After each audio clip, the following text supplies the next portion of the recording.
Good evening, everyone. On behalf of Community Unit School District 300 Board of Education, I would like to thank you for being in attendance, both virtually and in person, for tonight's board meeting. At this time, I'd like to reconvene the meeting of the Community Unit School District 300 Board of Education to order for Tuesday, January 21st, 2025. Madam Secretary, please take the roll. Burkett, present. Fiorentino. Present. Lamarca. Present.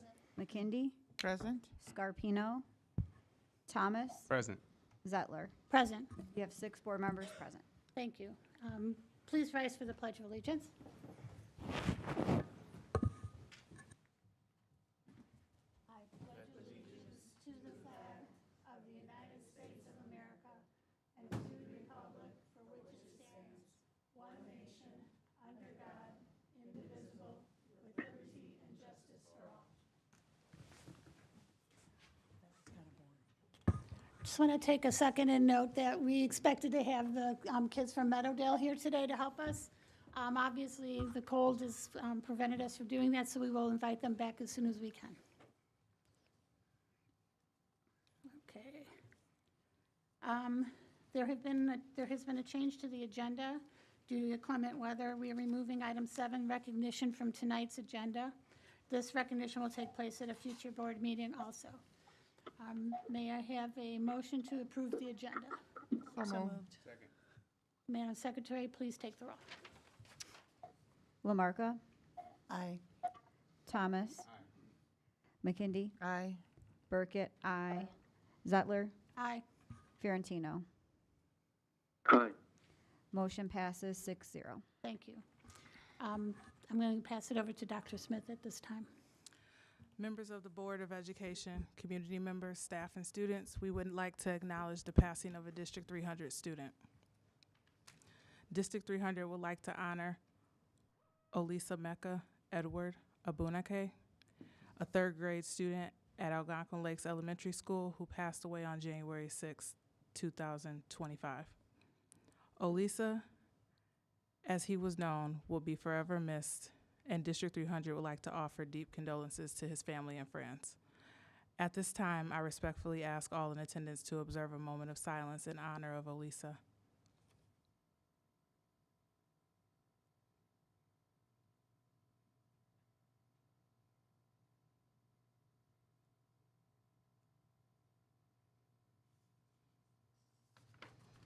Thank you. Thank you. Tonight, we have no public participation, so we're going to move on to item number 9, board announcement, good news.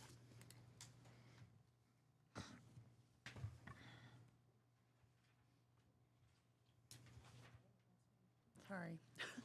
All right. Parents and community members are invited to take District 300 cell phone policy survey. District 300 has launched a cell phone policy survey and is inviting parents, guardians, and community members to participate. The online survey takes about 10 minutes to complete and includes questions about cell phone use at school, cell phone guidelines, and related topics. Students in grades 4 through 12 will also have the opportunity to take the survey at school, and staff have also been invited to participate. The goal of the survey is to gather feedback to potentially refine District 300 cell phone policies and procedures.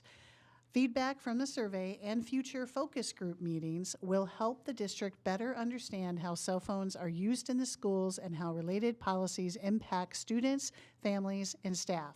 The deadline for completing the survey is Friday, February 7th. Visit d300.org to take the survey or learn more. District 300 recently strengthened partnerships by hosting a leadership council meeting with representatives from local government offices and community organizations.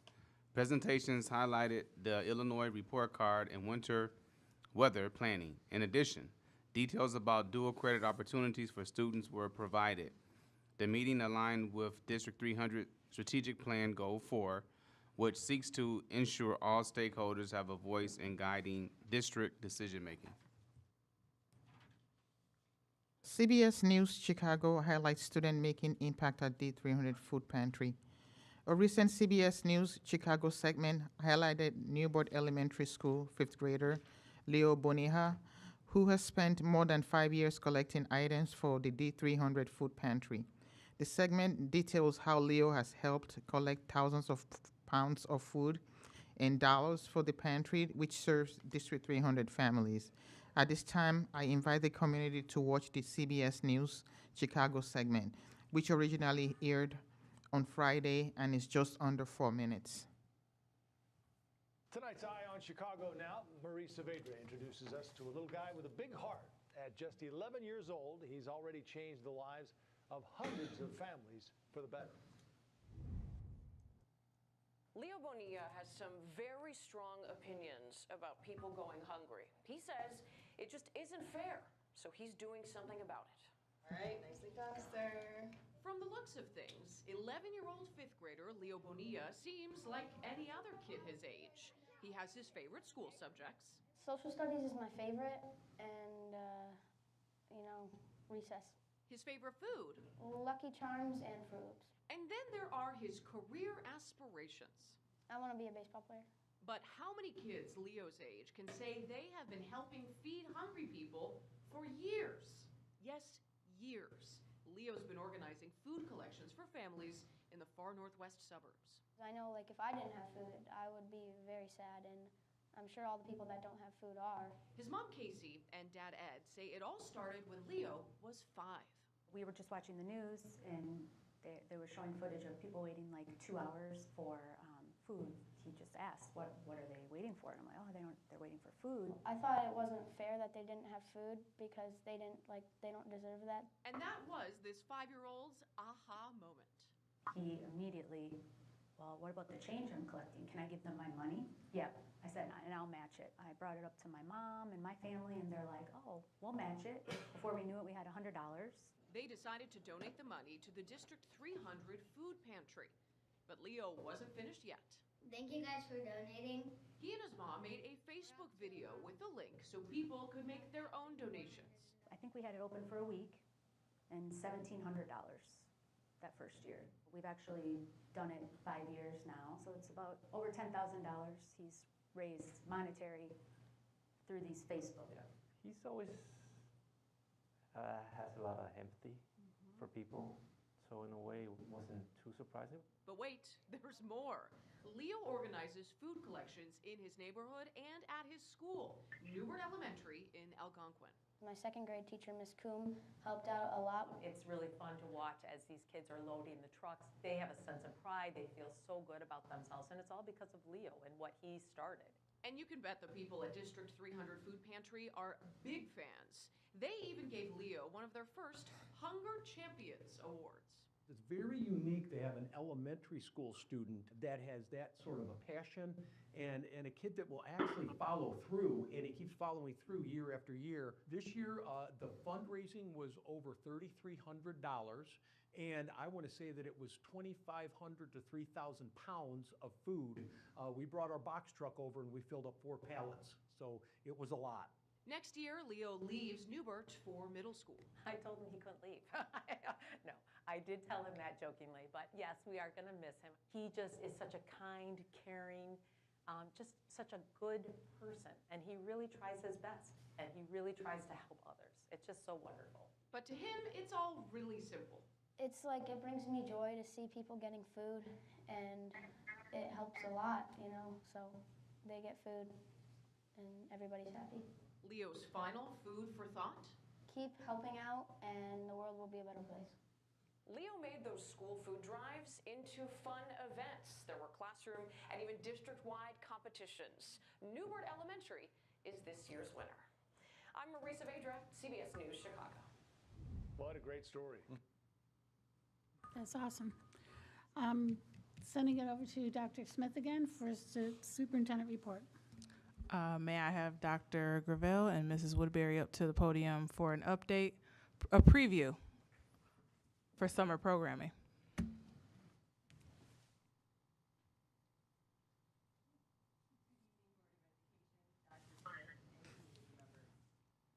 We are here tonight to provide a high-level preview of our summer programming for our students.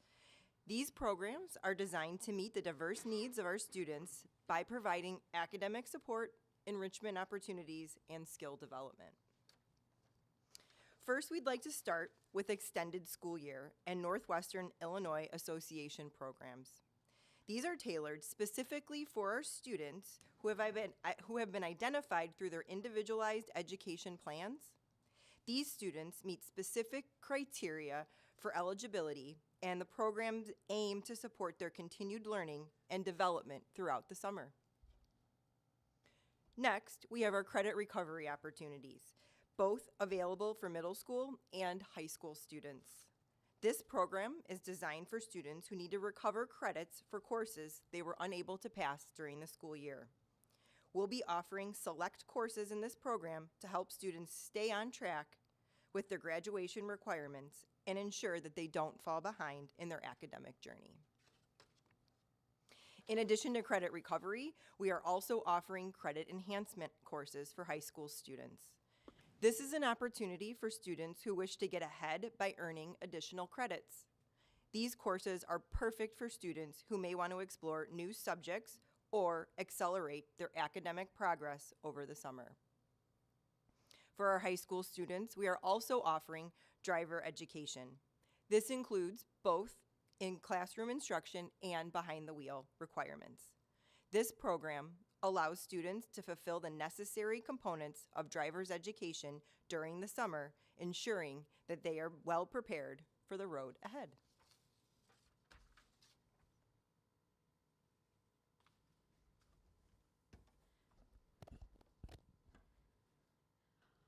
When we're looking at academic extension, our Summer Scholars Program will support students in rising 1st through 8th grades with ongoing learning. This program offers valuable academic reinforcement in key subject areas. Summer Read 300 will be open to all current D300 students from pre-K through 12th grade. We are proud to offer this program for a second year, which provides opportunities for our students to celebrate reading and earn prizes. Finally, we're offering a range of summer camps to students with specific interests.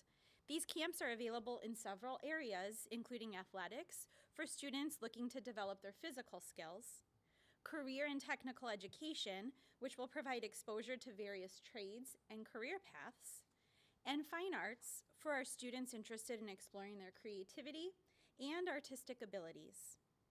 Our summer camps aim to foster growth, exploration, and skill building in areas outside of the traditional classroom setting. To conclude, these summer programs represent our commitment in District 300 to meet the needs of all of our students, whether they're seeking academic support, credit recovery, or enrichment in areas of interest. These offerings help to ensure our students remain engaged, motivated, and on track for success as they continue to grow and develop throughout the summer months. More details regarding our summer offerings and how to sign up will be forthcoming. We look forward to providing the board with a more in-depth look at summer programming in March.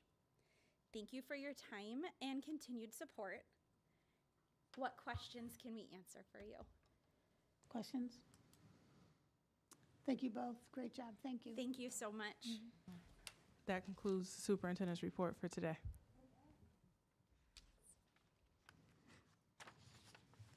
So moving on to item 11, board discussion. Are there any updates regarding, well, we're going to go through all the committees at this point, but let's start with the Board Operations Committee. I just wanted to check. I believe the next the next Operations Committee meeting is 2/11, but our website says 2/18 is a joint meeting. It's 2/11, so we'll fix that. Okay, so the next meeting is on February 11th at 4:30. That's a Tuesday.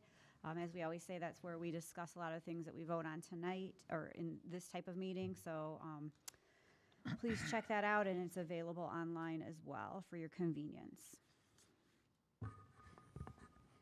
Okay, how about 11-1-2, Superintendent's Evaluation Ad Hoc Committee? So we met, Tola and I met to go over some of the materials that we received at the Tri-Conference from the sessions that were attended on superintendent evaluation process and tools. And we'll be discussing those with the board in closed session. And I have the 1113 Board Policy Ad Hoc Committee. I've read through all of the policies. I do have to update some stuff that I've been reading because there have been a lot of updates of the policy lately mostly because of legislative action or clarification, nothing major, but I need to go through all that again. And I'm going to have a report on what my findings were rather soon, probably in the next board meeting. Okay. Handbook Ad Hoc Committee, 1114. This committee is apprised of myself and Nancy Zettler. We've met about 3 times since we began, and the purpose of this ad hoc committee is to review and, where applicable, revise and add to the board member handbook.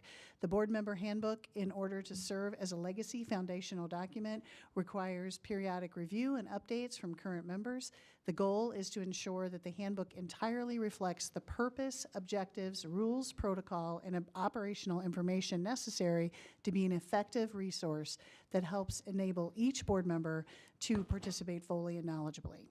So our timeline for completion is we'd like to get it revised by May 1st. However, in the 3 times we've met, it's a lot, so we'll do our best to meet that. We're planning on meeting at least 2 to 3 times a month to review and take turns writing different sections, and then upon completion of each section or multiple shorter sections, those portions will be shared with fellow board members in more digestible pieces for you all to look at, review, give us any feedback, finalize, and then we'll keep going on. Once follow-up revisions have been all completed and approved, sections will be finalized until the entire handbook has been revised and is ready for publication and ultimate reapproval by the board. Thank you. Makes it sound like we did a lot of work. We have. And then let's do an update, 11.2 update for from the tri-conference attendees. What am I doing? Okay. Sorry, Steve. So let's do an update from the tri-conference attendees. I can start. This is my, I believe, 3rd, maybe 4th tri-conference that I've been to, and every year I learn more and more and more, and it's always good to go and meet people from other districts, and you can talk about their experiences, how they handle certain things, the way, and talk about the way we handle things. Every year I come back with a lot of information, like for instance, the policy, I'm on the policy ad hoc committee, and I learned a bunch of different things from various people on how they handle policies in their district on different topics, and I was able to bring that back and use it to work on the project I'm working on now. Every year, for the last 3 years, is it the 3rd year where they had the equity immersion? Second. Third year. Very, very interesting and very helpful, and giving us ideas of things we want to apply here. So that was my experience. Anybody else want to fill in what they did? I can go ahead. So as Nancy said, this is a great opportunity for board members to learn additional ways of doing things and how things are being done elsewhere at other districts, and to network and just learn more about the jobs that we have here. A bunch of us attended the equity immersion that happened on Thursday, which was a really great experience. My highlights from that, really my favorite thing from that was the High Five Choir that performed. I would love to see something like that closer to our area. They're based out of New Trier, but something in the Fox Valley area would be a really great thing. It was heartwarming to see students paired together to support one another in performing musical numbers for our entertainment that afternoon. Also, the opening keynote speaker was really a very wonderful teacher. She was the 2023 Teacher of the Year, and she shared her experiences working with high-risk youth with us all, and it was very motivational. At that session, I attended 2 breakout sessions. One was Belonging Begins with Bellevue, which was an overview of the journey of Bellevue School District 118 towards creating a sense of belonging and community inclusion in their community. And it was really cool because that started as the school district starting that movement, and then it spread to their larger community where now they have, you know, a whole big festival where the town is involved as well, and it just created a real change in that area in terms of unity in the community. And then I also attended another breakout session that was evaluating student outcomes with equitable dual credit access. I think we're already doing a good job partnering with ECC on that. Just one little fact from that was interesting to me was that 72% of Illinois high school students take dual credit, not at a community college, but at a high school location. And I know we're working, you know, to provide more access that way to our students as well.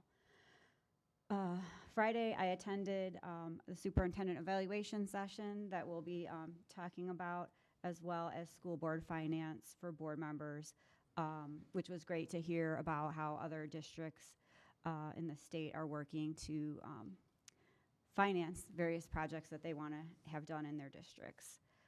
On Saturday, I attended the delegate assembly, and I know everyone wants an update on what happened there.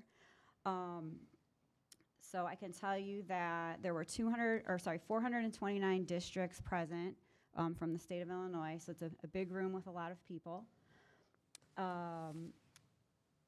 For the resolutions that were up, if you want me to refresh your memories, there was a dual language resolution that was a measure that would support the Illinois State Seal of Biliteracy as attainment of a world language requirement, and that passed. It was removed from the consent agenda so we could have discussion about why it was important, and pretty much everyone agreed it was adopted. Resolution 2 was evidence-based funding, authorized funding for charter schools. This was a resolution that would support applying the standards of evidence-based funding formula to state-authorized charter schools. It also was removed from the consent agenda for discussion. U46 was one who brought up a concern about it, and they felt the language was very vague, and they worried whether or not it would mean that the charter school would still be funded by the state or by the public school district. And the conclusion of that discussion was just that, you know, these are resolutions, and then we just have to push to make sure that how they're implemented meets the needs of the districts. That one was adopted as well. Resolution 3 was tax increment financing accountability, or TIF accountability. It's a measure that would advocate for the TIF process to be reformed. That was removed for discussion, and it was also adopted. A lot of districts share the same concerns that we have about how TIFs are being used in our communities. Items 4 was FACE law. It was a proposal to support the creation of a statewide database for the employment history review requirements of FACE law. That passed. Resolution 5 was healthcare coverage, a resolution that would support the option of a unified health plan for districts to participate in through the Illinois Department of Central Management Services. That also passed. Item 6 was the polling place resolution. It was amendment to a current position on statements about election day school closures. That districts should not be mandated to close on election day if none of the buildings used by students within the district served as polling places. This was adopted. This was one that we were not, as a whole, we were not in favor of. So really what that means is this is local control now, and this may be something we need to look at for policy, perhaps, if we want to have it solidified that our stance on this, whether we want school closures on election day or not.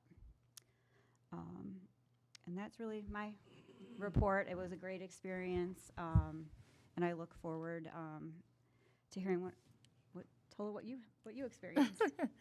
I also attended the equity and inclusion session on Thursday. It was a great session just to know what other districts are doing regarding equity, and also the upcoming school year and all the different changes that's going to be coming up. Also, my highlight of the day was, as Christine talked about, was the High Five Choir. They were amazing. It's nice to see when everyone has all the kids have a voice in there, and they had their voice, and it was pretty phenomenal. On Friday, I attended the there was a session about student voice, getting different options, different opportunity. I mean, different strategies of getting the student voice in the things that we do. So it was kind of nice to see to listen to some other districts on how what they do to make sure that the voice of the students are included in things that they do, because their voice do matter. Before I go to the board, to that conference, I always kind of pick kind of couple of topics that we're either dealing with in our district, and just keep it in mind and try to focus on that when I go, and just try to learn more about it. AI was a big one for me, so I attended a couple of AI sessions just to see what the hoopla about AI is, to see what the districts are doing, how they're using it, and it was pretty interesting. Some of the stuff that I learned there, like there's a lot of pros, and there's some cons obviously, but it's a lot of things that we can leverage with AI, and one thing that everybody, most of the districts talked about was there's a policy for AI that they have to the districts came up with, just to guide them in the use of AI, and I think that's pretty key when you're talking about AI, just to have a guideline on things to do and how to use it and not to use it, and like just direction on how to make it effective for the district. It will be very important to see how we go about doing that. So it was a very good event. And this year I was not. Last year was my first year, and it was my first time on the board. I was pretty anxious. This year I was kind of more like relaxed, and I felt like I gained a lot this year than last year. Do you want to say anything, Dr. Smith? Steve, did you have anything that you wanted to share about the conference? Yes, absolutely. I appreciate the opportunity and support of our school district to send us to this conference. This is my 12th, and as always, it helps you build skills, and there's a lot of shared learning, as my fellow board members just pointed out. It was a strong agenda, so it was difficult to pick up some of the sessions this year. I attended 12 sessions over the 3.5 days. It started off, as Tola mentioned, with the full-day conference called Equity and Immersion, Foster Belonging, where I sat with fellow board members and Dr. Smith. The 4 sessions I attended on Friday and Saturday were all very strong, with, I guess, my personal favorites being effective meetings and productive boards, recruiting and supporting new board members, which, as I sat there listening to the representative from Bloomingdale School District 13, I believe, I felt very good that we've created that same type of manual that they have for onboarding. This is obviously timely as the upcoming elections are to us. And lastly, I attended the Illinois Association of Christian Administrators, which is an annual pre-meeting breakfast on Saturday morning. So all in all, another strong conference. Again, the highlights I think for me and most of us are all the shared learning you get as you sit with board members from all over the state. And as I started, I really do appreciate going to these conferences so that it allows us to bring to our board ideas from other boards across the state of Illinois. So thank you very much. Thank you, Steve. Just 2 points for me. I attended the Equity Immersion Summit as the pre-conference. It was a great connector to what we have identified that lives across our strategic plan, and heavily in Goal 1 about fostering a sense of belonging. And when we talk about fostering a sense of belonging for students, we're not talking about one group of students. And what I thought was powerful in the day-long session was they showed that from each area of inclusion, not just about race or gender. It was across all areas of being equitable and including students. And so it was great, lots of ideas. As a team, we talked and summarized about the keynote session about trust. And the keynote speaker talked about pillars of trust being clarity, compassion, character, competency, commitment, connection, contribution, and consistency. And so this aligns strongly with our message in the strategic plan about how trust influences all aspects of work. So not just what one stakeholder group does for students or how we focus on one stakeholder group to increase our hiring practices and how we retain staff, but consistently doing that in all aspects of work and not just for one group of people. So our team really connected to that. I also have a gift of that title that the author spoke to at the conference for each board member that I'll make sure that you receive. I thought it was a powerful session and everybody was talking about it. So just keeping us connected to that. Nice, thank you.